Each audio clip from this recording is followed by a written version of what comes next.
Hello and welcome to English Speaking Practice with Adam and Julia. I'm Adam. And I'm Julia. We're here to help you improve your English speaking skills. In each episode, we'll practice different aspects of English conversation, provide useful tips, and have some fun along the way.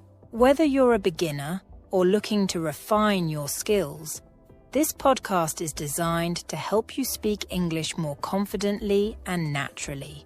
So let's get started and make your English speaking journey enjoyable and effective. Ready to dive in? Let's go! In each episode, we'll practice different aspects of English conversation, provide useful tips, and have some fun along the way. Our goal is to make learning English engaging and interactive. We'll cover a range of topics from everyday conversations to specific situations you might encounter. We believe that practicing regularly and in a relaxed setting can significantly boost your confidence and fluency. So whether you're preparing for a trip, a job interview, or just want to chat more easily with friends, we're here to help you every step of the way. Today's topic is talking about hobbies and interests. Let's start with a quick warm-up. Julia, what's one of your favorite hobbies? I love painting. How about you, Adam? I enjoy playing guitar. What got you into painting? I've always been fascinated by colors and creativity. It's a great way to relax and express myself. What about you and guitar? I picked up the guitar in high school. It's something that helps me unwind and connect with others through music. Now we're going to have a conversation about hobbies. Listen to our dialogue and then we'll break it down. Hi, Julia. What did you do over the weekend? Hi, Adam. I spent my weekend painting a new landscape. What about you? I practiced a new song on my guitar. It was challenging but fun. Let's go over some key phrases we used. For example, I spent my weekend. And I practiced. We'll explain how to use these in different contexts. Let's start with my response. I spent my weekend painting a new landscape. This phrase, I spent my weekend, is a useful way to talk about how you used your time during the weekend. You can change the activity to fit your own experiences. For example, I spent my weekend hiking in the mountains, or I spent my weekend reading a new book. That's right. The phrase, I spent my, can also be used for other time periods. You could say, I spent my afternoon watching a movie, or I spent my vacation exploring different cities. It's a versatile structure that can help you explain how you use your time. Exactly. Now, let's talk about the activity part of the sentence. In my case, I said, painting a new landscape. You can replace painting a new landscape with any activity you enjoy. For instance, I spent my weekend cooking new recipes, or I spent my weekend playing soccer. Great point, Julia. Next, let's look at my part of the dialogue. I said, I practiced a new song on my guitar. The phrase, I practiced, is another useful way to talk about activities you've been working on. You can use it to describe any skill or hobby you're improving. For example, I practiced my French, or I practiced my photography skills. Yes, I practiced is very flexible. It's especially handy for describing efforts to get better at something. You can also specify what exactly you practiced, like I did with a new song and on my guitar. You could say, I practiced a new dance routine, or I practiced a new recipe. Now let's put these phrases into a few more example dialogues to help solidify how they can be used in different contexts.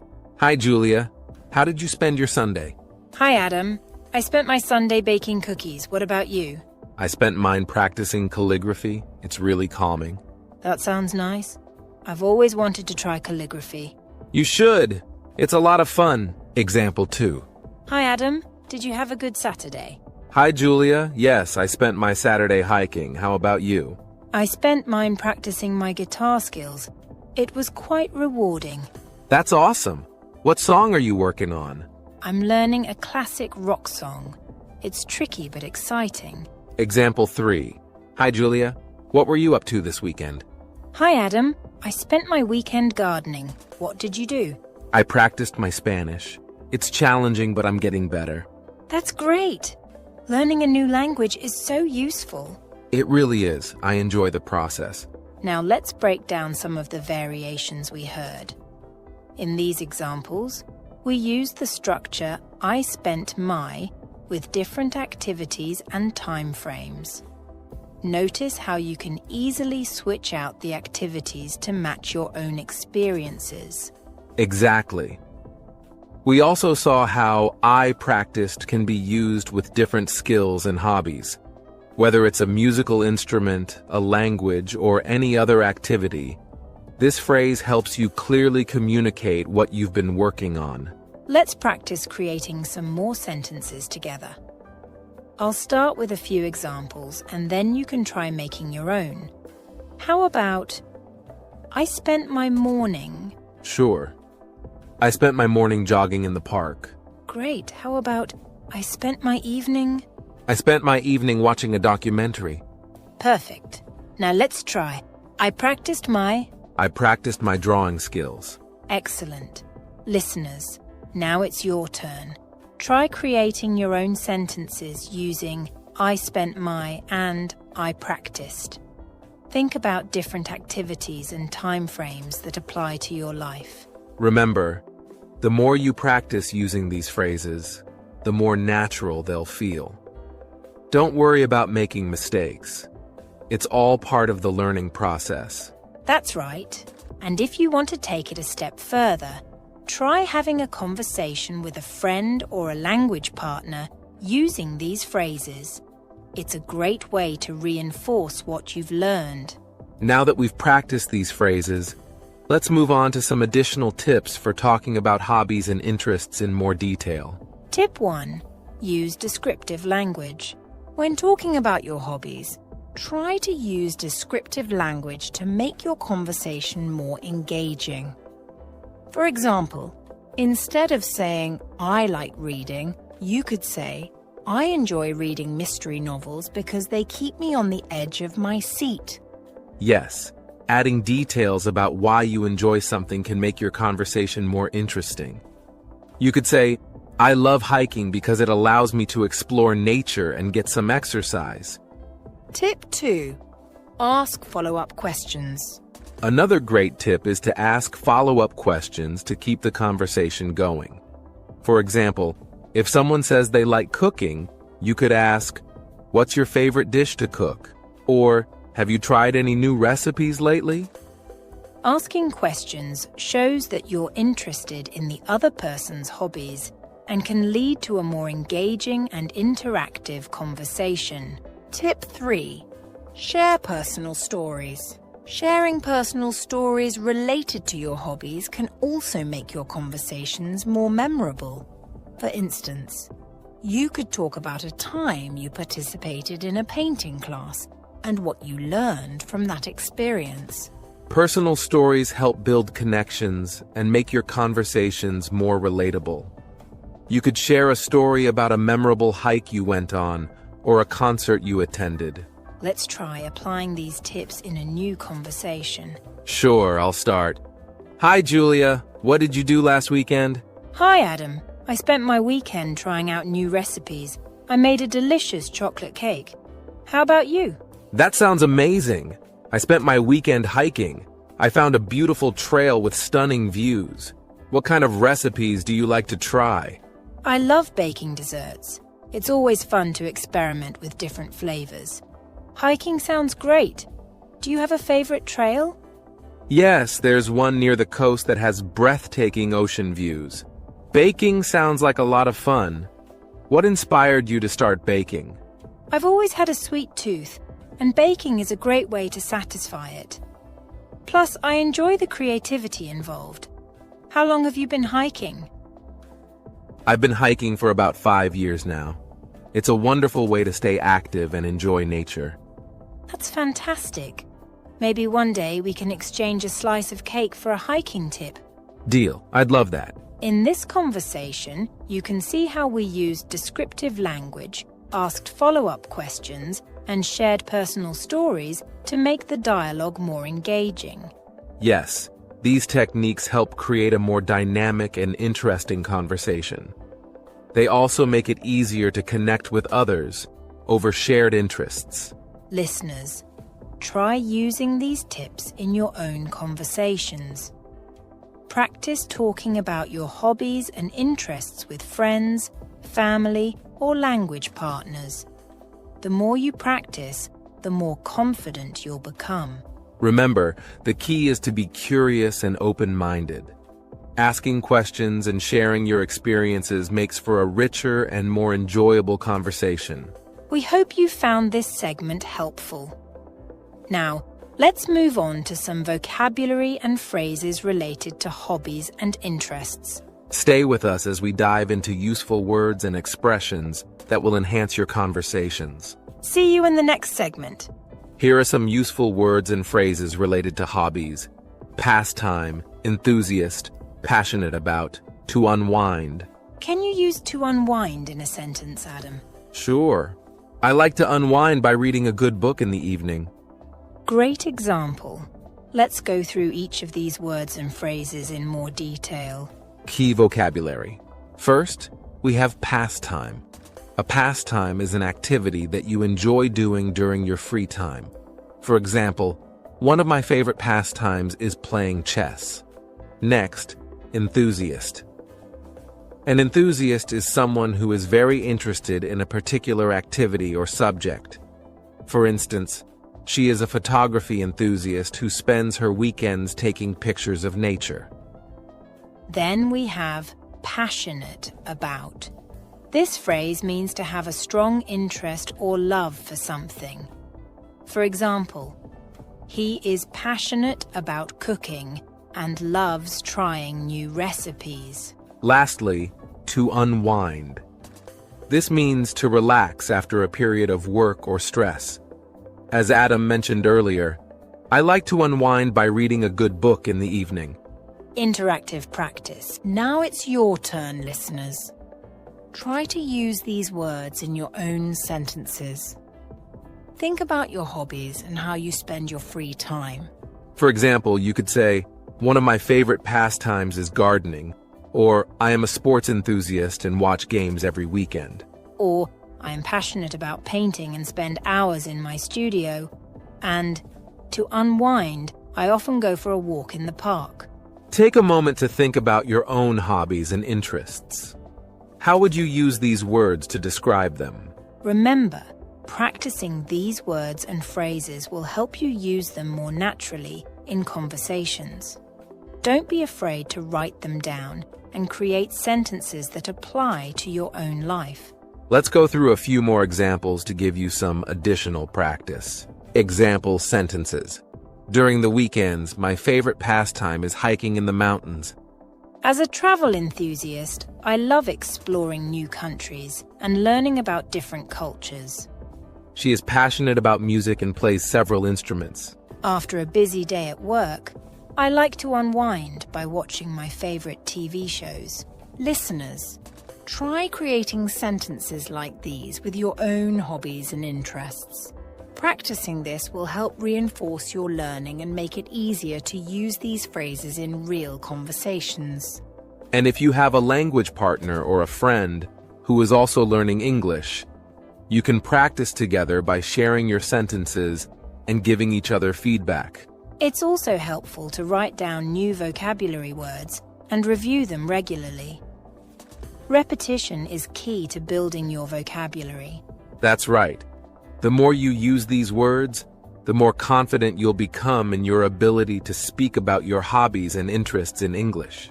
We hope you found this vocabulary segment helpful. Keep practicing and incorporating these words into your daily conversations. In the next segment, we'll focus on pronunciation tips to help you speak more clearly and naturally. Stay tuned. One common challenge is the pronunciation of enthusiast. Let's break it down. Repeat after us. Enthusiast. Try saying it slowly first. Enthusiast. Now a bit faster. Enthusiast. Great. Let's practice it in a sentence. Repeat after me. I am an art enthusiast. One more time. I am an art enthusiast. Excellent. Another word that learners often find tricky is passionate. Yes, let's break it down as well. Repeat after us. Passionate. Slowly first. Passionate. Now a bit faster. Passionate. Let's use it in a sentence. Repeat after me. She is passionate about cooking. Again, she is passionate about cooking. Fantastic. Now let's tackle unwind. This one is simpler but can still be tricky. Repeat after us. Unwind. Slowly first, unwind. Now a bit faster. Unwind. Let's use it in a sentence. Repeat after me. I like to unwind by listening to music. One more time. I like to unwind by listening to music. Finally, let's practice pastime. Repeat after us. Pastime. Slowly first. Pastime. Now a bit faster. Pastime. In a sentence, gardening is a relaxing pastime. Once more, gardening is a relaxing pastime. Great job, everyone. Pronunciation practice is essential for clear communication. Remember to practice these words regularly. Repetition will help you get more comfortable with their pronunciation. Keep listening to native speakers and try to mimic their pronunciation. It's a great way to improve. And don't forget, it's okay to make mistakes. That's how you learn and get better. We hope you found these pronunciation tips helpful. Keep practicing, and you'll see improvement in no time. In our next segment, we'll do a role-play activity to apply what we've learned. Stay tuned. Now let's do a role-play. Imagine you're meeting someone new at a party. We'll act it out first, then it's your turn to practice with a friend or on your own. Role-play dialogue. Hi, I'm Julia. Nice to meet you. Hi, Julia. I'm Adam. Nice to meet you too. What do you like to do in your free time? I enjoy painting. How about you? I love playing guitar and hiking. Discussion and analysis. Notice how we asked and answered questions about our interests. Yes, the key here is to keep the conversation flowing by showing interest in the other person's hobbies and sharing your own. Let's break down the dialogue further. I started with a simple greeting. Hi, Julia. I'm Adam. Nice to meet you too. This is a polite way to start a conversation when meeting someone new. Then Adam asked a follow-up question. What do you like to do in your free time? This is a great way to learn about someone's hobbies and interests. Julia responded with, I enjoy painting, which gives specific information about her hobby. Then she followed up with a reciprocal question, how about you? This keeps the conversation balanced and shows interest in the other person.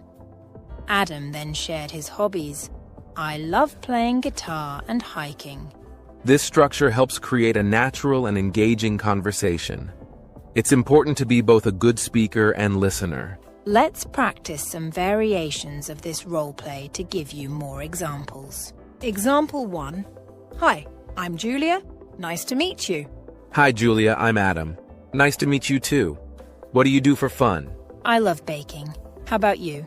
I enjoy playing soccer and reading. Example 2. Hi, I'm Julia. It's great to meet you. Hi, Julia. I'm Adam. Great to meet you too. Do you have any hobbies? Yes, I'm really into photography.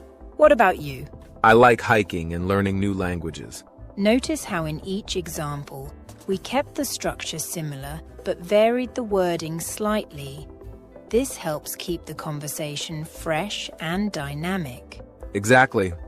Let's give our listeners some practice prompts to try on their own. Here are some scenarios for you to practice. Practice these scenarios with a friend or even on your own. The more you practice, the more natural these conversations will feel. Remember to listen actively and show interest in what the other person is saying. It makes the conversation more engaging for both parties. And don't worry about making mistakes. Every conversation is an opportunity to improve. We hope you enjoyed this role-play activity. Keep practicing and you'll see great improvements in your conversational skills.